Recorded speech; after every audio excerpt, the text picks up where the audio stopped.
अपनी जिंदगी में हम उसे हर पल महसूस करते हैं, मगर फिजिसिस्ट के लिए ये ब्रह्मांड की सबसे पुरानी और मुश्किल पहेली है। आखिर ग्रेविटी हर चीज को अपनी तरफ क्यों खींचती है? अब एक बिल्कुल नई थियरी इस सवाल के जवाब के काफी करीब पहुंच चुकी है। क्या ग्रेविटी इस रूप में कोई दूसरी फोर्स है? ये एक होलोग्राफिक रियलिटी का अक्स या चौंकाने वाली मिराज तो नहीं है? क्या हम इंसानों में धरती, सूरज और सितारों में वाकई भार है, या फिर ग्रेविटी एक भ्रम है?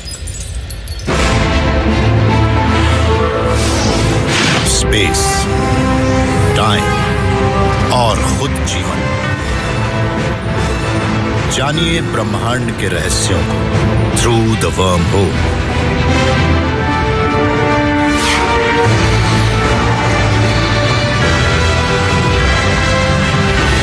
का ग्रेविटेशनल खिंचाव पृथ्वी को अंतरिक्ष में उड़ने से बचाए रखता है। पृथ्वी की ग्रेविटी हमें जमीन पर रोके रखती है। देखने में तो सारी बातें सही लगती हैं, मगर साइंटिस्ट अब ब्रह्मांड में और अंदर तक झांकने लगे हैं और उन्हें पता लग रहा है कि ग्रेविटी शायद वो नहीं है जो नजर आती है।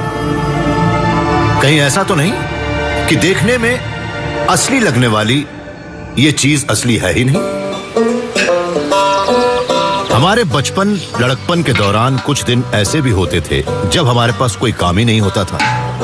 तब हम अक्सर कुछ ऐसे खेल खेलते थे जैसे कि पत्थरों से निशानेबाजी करना। ग्रेविटी हमेशा काम करती थी। मैं जो भी चीज गिराता था हमेशा उसके नीचे गिरने की ही उम्मीद करता था।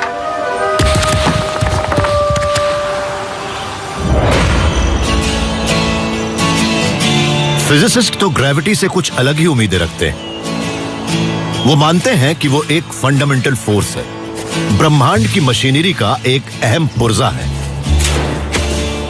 मगर एक्सपेरिमेंटलिस्ट नरगिस मालवैलवाला इस बात से इत्तेफाक नहीं रखती। अगर ग्रेविटी सचमुच एक फंडामेंटल फोर्स है तो ब्रह्मांड में हम चाहे जहां भी देखें वहां मास वाली हर चीज को एक ही तरह से इंटरैक्ट करना चाहिए। आइजैक न्यूटन ने हमें बताया कि मास वाली हर चीज हर उस चीज को अपनी ओर खींचती है जिसमें मास होता है। उनका मास जितना ज्यादा होगा वो एक दूसरे के उतने ही करीब होती है और ग्रेविटेशनल अट्रैक्शन भी उतना ही ज्यादा होता है। करीब 200 साल बाद एल्बर्ट आइंस्टाइन ने हमें बताया कि ऐसा क्यों होता है। उन्होंने कहा कि स्पेस और टाइम उस फैब्रिक में आपस में जुड़े होते हैं जिसे स्पेस टाइम कहते हैं। आइंस्टाइन मानते थे कि स्पेस टाइम मुड़ सकता है और उससे होने वाला डिस्टॉर्शन ही ग्रेविटी है। मास वाली जो चीजें एक दूसरे की ओर खींचती हैं वो असल में स्पेस टाइम के उसी आर्क पर चलती हैं। तो आइंस्टाइन के मुताबिक मास ही स्पेस टाइम से कहता है कि उसे किस तरह से मुड़ना है, और फिर स्पेस टाइम का आर्क भी मास से कहता है कि उसे किस तरह बढ़ना है। आइंस्टाइन ने यह भी कहा था कि जब मास वाली चीजें आगे बढ़ती हैं तब वो स्पेस टाइम के फैब्रिक में छोटी छोटी ग्रेविटेशनल रिपल बनाती हैं। फिर वो ग्रेविटेशनल तरंगे हमारे ब्रह्मांड को भर देती हैं। नरगिस मानती हैं कि अगर वो तरंगे काफी बड़ी हों तो हम उन्हें देख सकते हैं। अगर मैं किसी तालाब के बीच में एक सेब गिराती हूँ तो उससे बनने वाली लहरें मुझे किनारे पर नहीं दिखेंगी क्योंकि वो किनारे तक नहीं पहुँच पाएंगी। फिक्र मत कीजिए नरगिस, ब्रह्मांड में तो सेब से कहीं ज्यादा बड़ी चीजें होती हैं जो वहां तूफान ला सकती हैं।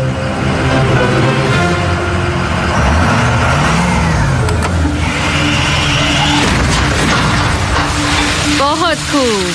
वो ब्रह्मांड की उन ग्रेविटेशनल घटनाओं जैसे कि तारामंडलों का टकराना या बड़े तारों में होने वाला विस्फोट, इन सबसे तो विशाल ग्रेविटेशनल तरंगे पृथ्वी की ओर आती हैं। नरगिस ने उनका पता लगाने का एक तरीका ढूंढ लिया है और इस काम में उनके साथ हैं माइकल एंड्री। नरगिस और माइक नेशनल साइंस फाउंडेशन के आज तक के सबसे बड़े एक्सपेरिमेंट का हिस्सा है। उसका नाम है laser interferometer gravitational wave observatory यानी लाइगो। इस विशाल मशीन में लेजर बीमों को एल के आकार में लगी 2 वैक्यूम ट्यूबों में डाला जाता है। इसकी हर आर्म करीब 4 किलोमीटर लंबी है। लेजर बीमें एक एटम की चौड़ाई के 100 करोड़वें भाग जितनी बारीकी से हर आर्म की लंबाई माप सकती है। अगर ब्रह्मांड में किसी बड़ी घटना से पृथ्वी से 80 लाख करोड़ किलोमीटर दूर भी कोई ग्रेविटेशनल वेव बनती है तो इन ट्यूबों के अंदर के स्पेस में उसकी रिपल बनेगी। लेजर उस बदलाव को देख लेंगे और खतरे की घंटी बजने लगेगी।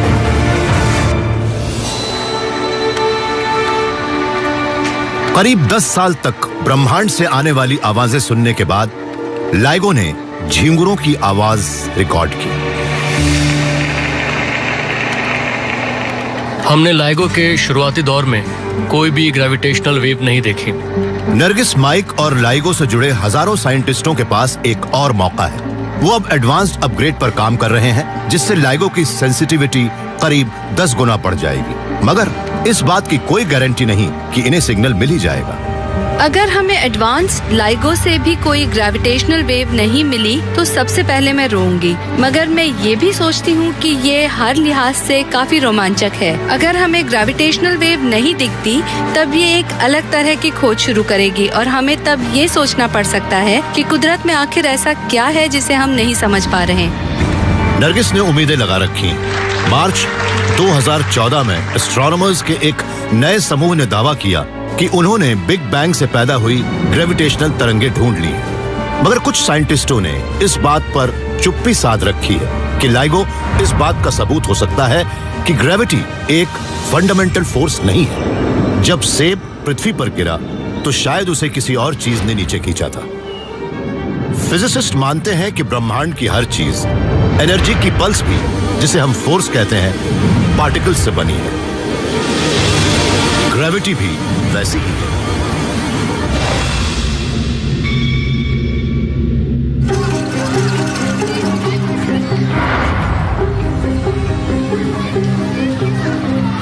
ज़्वी बर्न एक पार्टिकल फिजिसिस्ट है और इनकी सोच बिल्कुल ही अलग है। ये इस बात की कल्पना कर रहे हैं कि अगर बॉलों को सब एटॉमिक पार्टिकल्स जितना बड़ा कर दिया जाए और इसे क्वांटम मैकेनिक्स के नियमों से खेला जाए तो मिनी गोल्फ का गेम कैसा हो सकता है।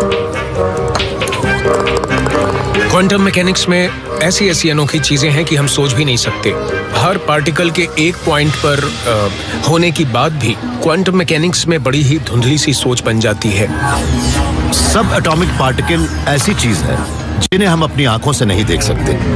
जब उन्हें कोई नहीं देखता तब वो धुंधली बन जाती है। वो कई बार तो अचानक ही बाहर निकल आती हैं, लेकिन फिर अचानक ही गायब भी हो जाती हैं। ये अचानक दिखने और गायब होने वाले कुछ पार्टिकल्स ही कुदरत की फंडामेंटल फोर्स को ट्रांसमिट करते हैं। इलेक्ट्रोमैग्नेटिज्म, मजबूत फोर्स, कमजोर फोर्स और साथ ही साथ ग्रेविटी भी। मेरे पास एक गोल्फ बॉल है। ये गोल्फ बॉल असल में एक प्रोटॉन जैसी है। ये प्रोटॉन ही इलेक्ट्रोमैग्नेटिक फोर्स का कैरियर होता है। इलेक्ट्रोमैग्नेटिक फोर्स हर उस चीज को खींचती या धकेलती है जिसमें इलेक्ट्रिक चार्ज होता है। ये जो गोल्फ बॉल है ये रिप्रेजेंट कर रही है W और Z बोसॉन को। W और Z कमजोर न्यूक्लियर इंटरेक्शन के कैरियर होते हैं। कमजोर फोर्स से किसी रेडियो एक्टिव एटम का न्यूक्लियस टूट जाता है। और ये गोल्फ बॉल है ग्लूऑन। ग्लूऑन एक मजबूत न्यूक्लियर इंटरेक्शन का कैरियर होता है। मजबूत फोर्स से पार्टिकल एक दूसरे से जुड़ते हैं जिससे एक एटॉमिक न्यूक्लियस बनता है। ग्रेविटी भी एक पार्टिकल के सहारे ही चलती है, पर आज तक किसी ने भी इस ग्रेविटेशन को नहीं देखा है। सच तो यह है कि जब फिजिसिस्ट ये हिसाब लगाने की कोशिश करते हैं कि थियोरेटिकल ग्रेविटेशन कैसे काम करता है, तब अक्सर वो मैथ की एक भूल भुलैया में भटक जाते हैं। ग्रेविटी जिस तरह से काम करती है असल में वो एक बड़ी ही कॉम्प्लिकेटेड थियरी है।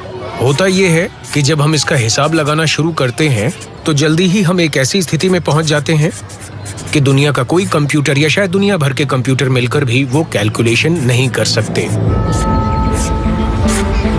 करते हैं तो जल्दी ही हम एक ऐसी स्थिति में पहुंच जाते हैं कि दुनिया का कोई कंप्यूटर या शायद दुनिया भर के कंप्यूटर मिलकर भी वो कैलकुलेशन नहीं कर सकते।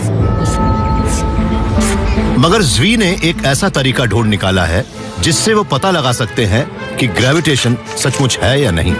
क्वांटम थियरी भी मिनी गोल्फ की तरह प्रोबेबिलिटी का ही एक गेम है। इसमें भी होल इन वन मारना बहुत मुश्किल है। ऐसे में बॉल कहीं भी जा सकती है, लेकिन अगर होल को छोटे छोटे टुकड़ों में बांट दिया जाए तो काफी आसानी हो सकती है।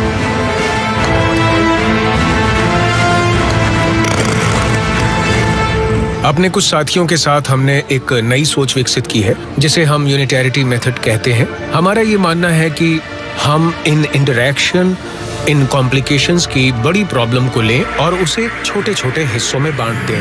फिर हम इन छोटी प्रॉब्लम को सॉल्व करके उन्हें साथ मिला दें तो हमें शायद उस बड़ी प्रॉब्लम को एक बार में सॉल्व करने से ज्यादा आसानी होगी।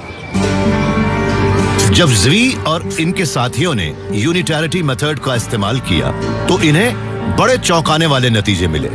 हमने ग्रेविटॉन के बारे में देखा कि हम बड़े सटीक तरीके से उससे ग्लूऑन की 2 कॉपी कह सकते हैं। यही एटम्स के न्यूक्लियाई को मजबूत फोर्स की मदद से जोड़े रखता है। मगर ज़्वी और इनके साथी मानते हैं कि ग्लूऑन ही ग्रेविटी की भी वजह हो सकते हैं। इनके मुताबिक ग्रेविटॉन असल में ग्लूऑन की एक जोड़ी हो सकता है। सब कुछ हमारी समझ में आने लगा था। हमें वो साफ साफ दिख रहा था। हमारे लिए वो यूरेका मोमेंट था। हम अब उसे अच्छी तरह समझ चुके थे और हम जो कुछ देख रहे थे वो हमारे लिए भी एक चौंकाने वाली बात थी। हमें शुरू से ही लग रहा था कि ऐसी कोई बात सच हो सकती है, मगर वो जिस तरह से काम कर रही थी वो हमारे लिए ज्यादा चौंकाने वाली बात थी। ज्यादातर फिजिसिस्ट यही मानते हैं कि ग्रेविटी एक ऐसी फोर्स है जो किसी चीज को अपनी तरफ खींचती भर है। मगर कॉस्मोलॉजिस्टों ने हाल में पता लगाया है कि तारामंडल असल में एक दूसरे को धकेल रहे हैं, वो भी लगातार बढ़ती दर से। शायद अब वो वक्त आ गया है जब हमें ग्रेविटी के बारे में फिर से सोचना होगा।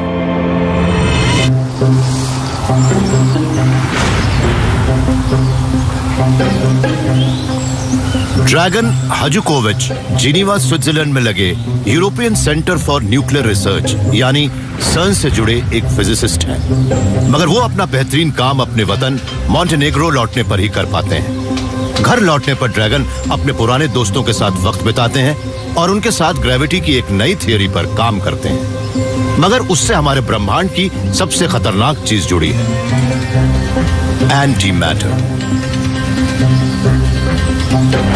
मेरे पास एक लाल सेब है जो मैटर से बना है और एक नीला सेब है जो एंटी मैटर का बना है। गनीमत है कि ये असली नहीं है, लेकिन अगर ये असली एंटी मैटर होता तो आप खुद देखिए कि क्या हो सकता है।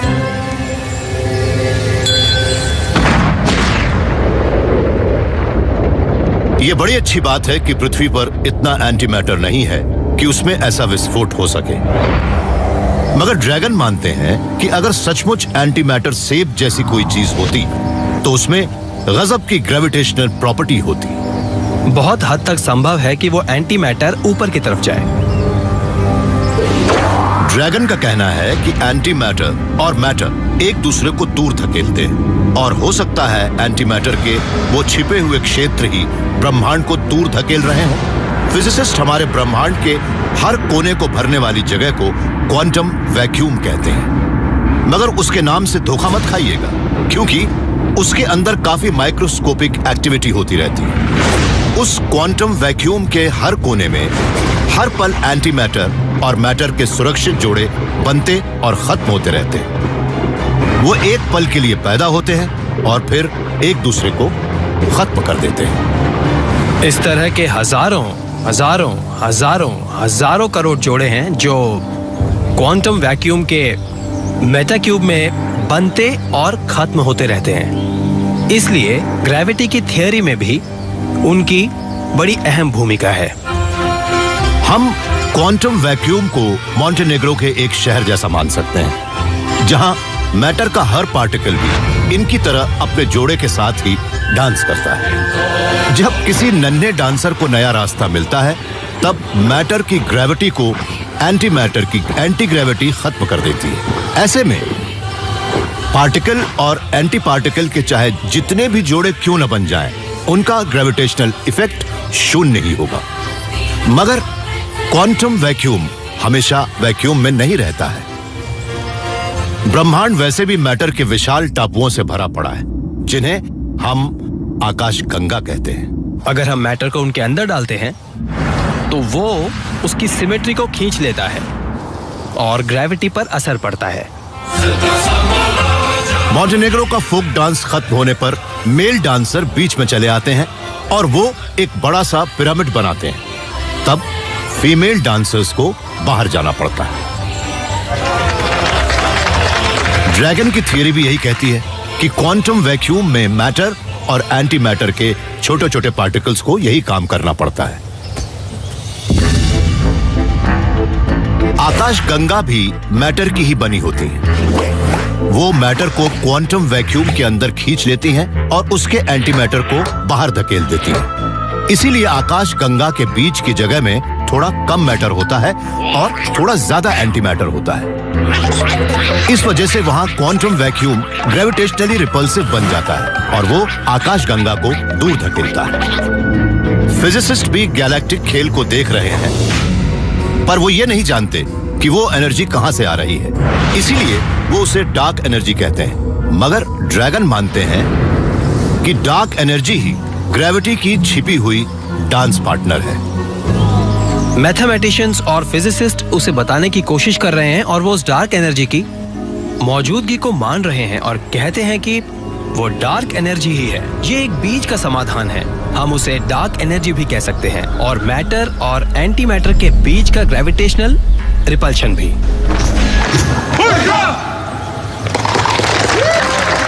ड्रैगन की ये थियरी बड़ी कंट्रोवर्शियल रही है, मगर शायद हमें जल्दी ही पता लग जाए कि ग्रेविटी की एक रिपल्सिव बहन भी है। इधर सर्न में ड्रैगन के सहयोगी लार्ज हैड्रन कोलाइडर से एंटी हाइड्रोजन बनाने की कोशिश कर रहे हैं। अगर वो कामयाब हो गए तो शायद डार्क एनर्जी भी हमारी समझ में आ जाएगी। या ये भी हो सकता है कि हम ग्रेविटी को समझने की कोशिश में एक और गलती कर बैठे। मुझे तो लगता है कि हम अभी उसे अच्छी तरह समझ नहीं पाए हैं। अगर हम ब्रह्मांड की किसी घटना को फिजिक्स की मदद से समझने की कोशिश करेंगे तो शायद कभी कामयाब नहीं होंगे। एक जमाने में हम यही मानते थे कि पृथ्वी सपाट है, मगर समंदर में जाने वाले नाविकों ने बताया कि यह हमारा भ्रम है। हमें होराइजन सपाट लगता है क्योंकि हमारी पृथ्वी बहुत बड़ी है। अगर हम आसमान की ऊंचाइयों से उसे देखें तो हमें पता लगता है कि पृथ्वी किस तरह गोल है। इसी तरह अगर ग्रेविटी भी एक भ्रम है तो क्या हमें उसके बारे में कोई नया नजरिया मिल पाएगा और हम जान पाएंगे कि वो क्या है।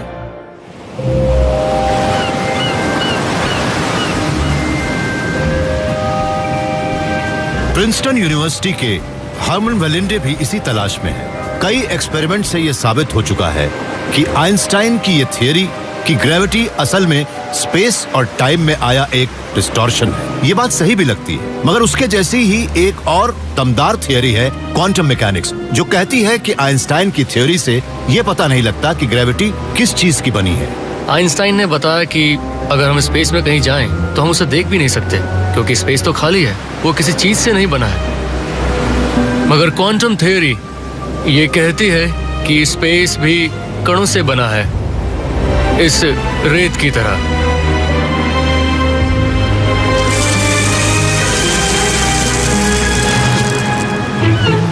आइंस्टाइन की थियरी कहती है कि जिन पार्टिकल्स के जरिए ग्रेविटेशनल फोर्स काम करती है वो उस खाली स्पेस की समतल सतह पर वैसे ही तैरते रहते हैं जैसे समंदर की सतह पर एक बॉल। मगर क्वांटम मैकेनिक्स कहती है कि स्पेस तो समतल है ही नहीं, वो छोटे छोटे ग्रेन से बना है जिससे वहां कहीं भी आना जाना हिचकोलों से भरा होता है। करीब एक सदी से फिजिसिस्ट्स के बीच इस बात पर गहरा मतभेद है, मगर अब हर्मन ये मानने लगे हैं कि शायद दोनों ही थियरीज सही हैं। क्योंकि हो सकता है कि सच ही हमें भरमा रहा हो। आइंस्टाइन ने जब कहा कि सच्चाई का वजूद होना चाहिए, तब वो बड़ी मुसीबत में फंस गए थे। उससे उन्होंने ऑब्जेक्टिव रियलिटी कहा था, मगर फिजिक्स मानती है कि दुनिया शायद वैसी नहीं है जैसी वो नजर आती है। जो चीजें लाइट की स्पीड से कहीं आती जाती हैं, जैसे कि फोटोन या ग्रेविटॉन, वो भी उस रियलिटी का ही अलग वर्जन है। जब बॉल की स्पीड लाइट की स्पीड पर पहुंचती है, तब एक बड़ी अनोखी बात होती है। बाकी की दुनिया छोटी नजर आने लगती है। बॉल की स्पीड जितनी बढ़ती जाती है,